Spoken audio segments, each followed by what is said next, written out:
Hi, Phil Aston here from nowspinning.co.uk. In this video, I'm going to look at a very, very famous album. I'm not going to review it as such, but I'm just going to give an overview of the different versions that I've accumulated over the years.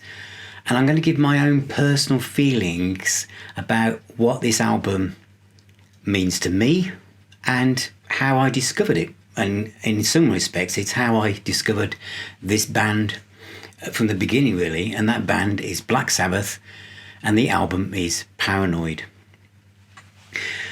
I can't remember exactly where I was when I first heard this. I think it was 1973. I was about 14 and I'd heard Sabbath Bloody Sabbath first, and then a friend's older brother owned Paranoid. And I think the first album I actually went and bought with my pocket money was the first Sabbath album, which I might do another video on. But it was Paranoid, which in a way felt like their version of Deep Purple's Machine Head. And what I mean by that is Purple's Machine Head became the bedrock of their set list for decades. And I think Paranoid became Sabbath's in a way.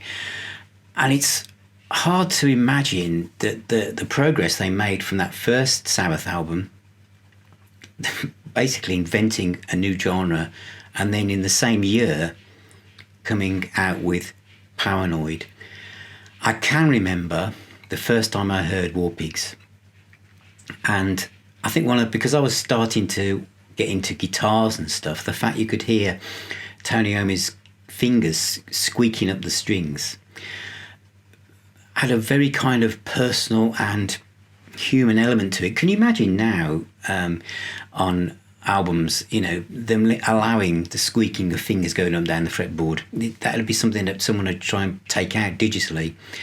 But it really showed the authenticity of just basically three instruments and a voice and what it could do. And I think the other thing, of course, is Geezer Butler's lyrics. I know he became almost like a full poet by the time we get to the lyrics on Sabbath Bloody Sabbath, but on Paranoid, his lyrics are timeless. Before I even talk about the music being timeless, the lyrics, especially on the track War Pigs, and being a 14-year-old kid, I didn't really want to listen to songs about love and flowers and all that kind of stuff. It was really guttural, wasn't it? It was about war. It's just, or any kind of confrontation, really, or anything that's even going on in the time, in the decade that I'm making this video. The lyrics just fit.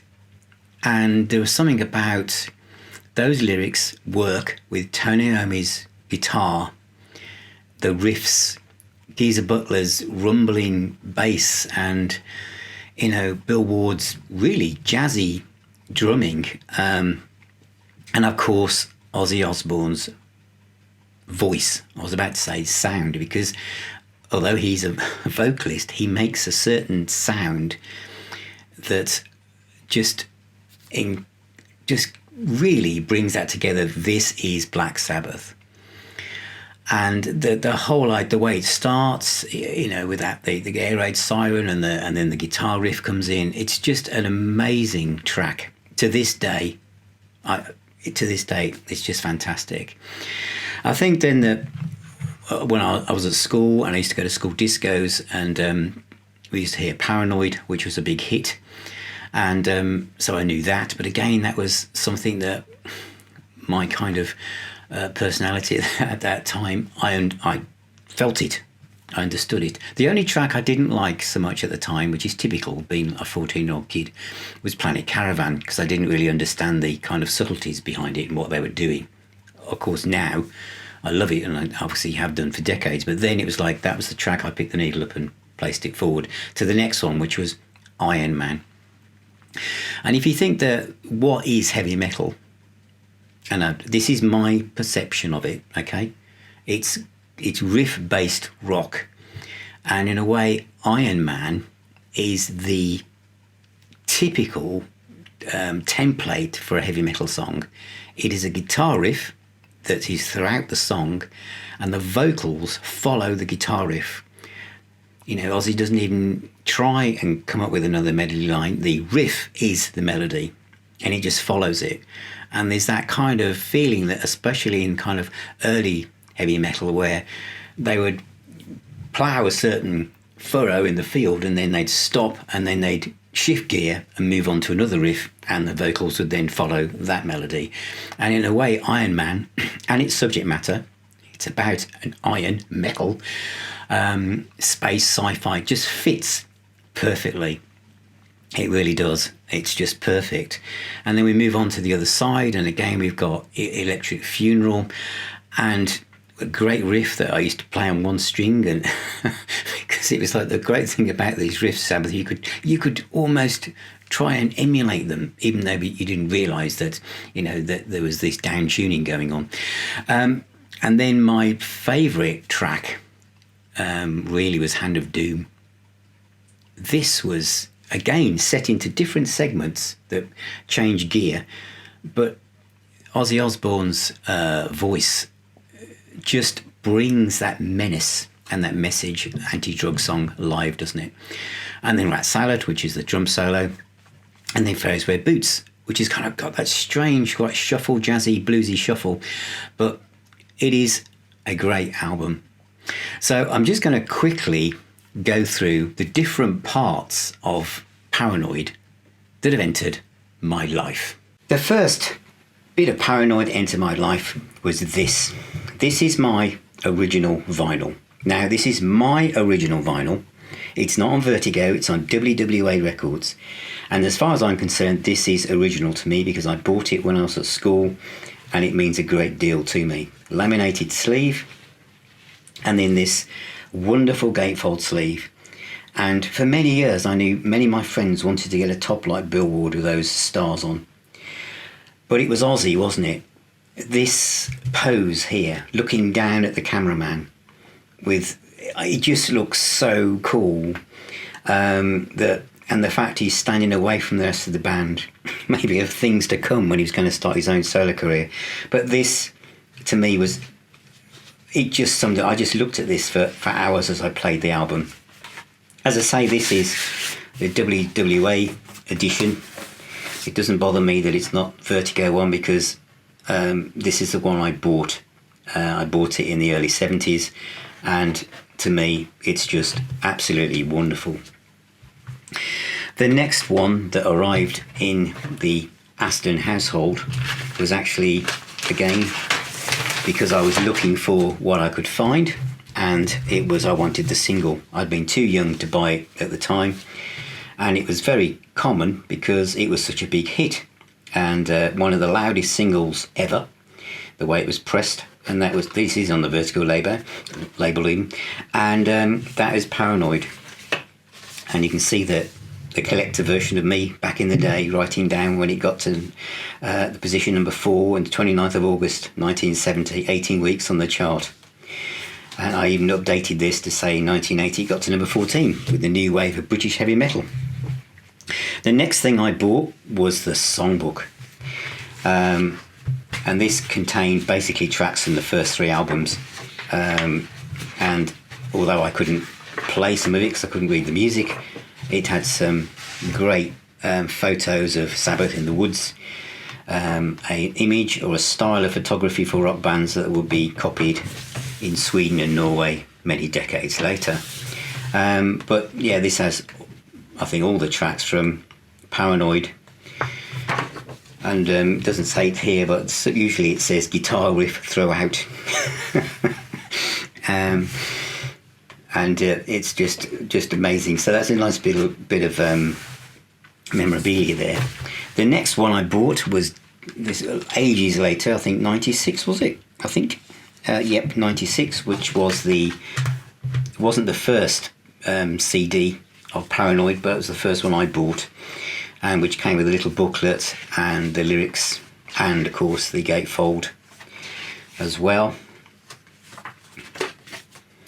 But that was superseded by another version, and I think yet another version. But the next one I bought was the Deluxe Edition. Now this is when, do you see this? Look, when Deluxe Editions had the slidey thing on the outside. I don't have that anymore, cost cutting I guess. And this was a triple disc set, which included the album and then the outtakes and then another disc hidden away, almost like an afterthought, which was the DVD, which included the quadraphonic mix in 4.1. So and this included outtakes and bonus tracks, and the bonus tracks were instrumentals really, where they obviously, I'm not quite sure how much of a bonus they were, if they were just instrumental, maybe they just took Ozzy off, and different mixes, but it was really the quadraphonic mix that made this so important. It also came with a deluxe booklet, slightly wider than your normal one, and this went into far more detail than the booklet I showed you earlier. In fact, this one's far more extravagant. I think some of the photos are actually from the tour program, which I'm going to come on to. So this is the one that I would recommend, unless of course you have about £60 in your pocket, and then you might want to go for this. This is the Black Sabbath Paranoid Super Deluxe box set, and this includes a live album from Brussels in 1970. I have to say that this sounds absolutely terrific, so I can't criticise that. That was worth buying it really for me. Also inside is a book which goes into far more detail than the other booklet I showed you. This is substantial, to be honest. I'm not going to say anything against this, because I'm really pleased to have it. You know, there's a lot to read in here. It's the definitive guide to Paranoid. I know you can also get a DVD saying the making of Paranoid. I haven't got that, but this to me was an important part of my collection, and who knows, I might even go further and buy the Volume 4 Super Deluxe box when that appears, as long as the price drops. So this gives a lot of information, and it's a joyous read, and you know, it's been put together with a lot of care and attention. Also in this box is a replication of, obviously smaller than it probably was in real life, of the program from the Paranoid tour. So there's those photographs that you saw earlier in the other deluxe version.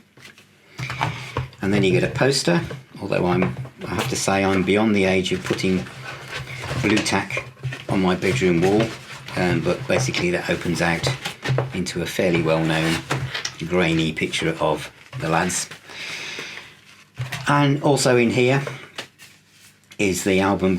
It's not remastered. It's actually it's the same version as the one that you saw in the other 3-disc set, but the discs come in little plastic bags, which is a nice touch. And then you have the quad version mixed down to stereo. What you'll really notice with this is, this seems a bit weird to me, because they could have put in the DVD, so you could have, those people that missed the other one would have the surround sound mix, but the real difference is the amount of reverb on Ozzy's voice, and there are a couple of tracks which have an extra couple of seconds here and there. So it's an interesting listen, but you will find yourself rolling back to the original. And then the other additional disc is another live one from Montreux in 1970. So what else could you possibly want from Paranoid? Well, there is one more item, so stand by. And that one more item are the Paranoid shoes from Dr. Martens. And these came with little Henry thinglet, seen there, and 60 years of Black Sabbath. And there's the guy running through the woods, who was going to be called a war pig at the time, before they changed the name of the album. And it says Black Sabbath on the front. So those are my Paranoid shoes to go with the Super Deluxe box set, the deluxe CD, the CD, and the vinyl album, and the songbook. So that's my overview, looking back on the album Paranoid by Black Sabbath and the kind of different variants of releases that I've accumulated over the years. The one I like the most, because it's the most recent one, is probably the Super Deluxe box set because of the live discs, and especially hearing live versions of Hand of Doom. But every time I play this, it really reminds me that just how original and on point they were as four young guys creating a new musical landscape, a new genre of music that we now know as heavy metal. Lyrically, it's just amazing. And of course, Tono's guitar riffs and his layered guitars, and of course, true stereo, be panning from one side to the other. So on headphones, it was really amazing. Music now is just kind of like at 10 o'clock and 2 o'clock, isn't it? But then it was like 4 in the afternoon, 4 in the morning. So you got this huge range of things flying across your ears. Absolutely brilliant stuff. And the fact that there was also a lot of jazz in the rhythm section. But anyway, I don't want to make these videos too long, but that's Sabbath, Paranoid from 1970. Thanks for watching, and thank you to our patrons and supporters for keeping No Spinning going. I really, really appreciate it. And if you need any details on how to join and support us, it's at the end of this video in the links below, and I'll see you on the next one. Thank you so much.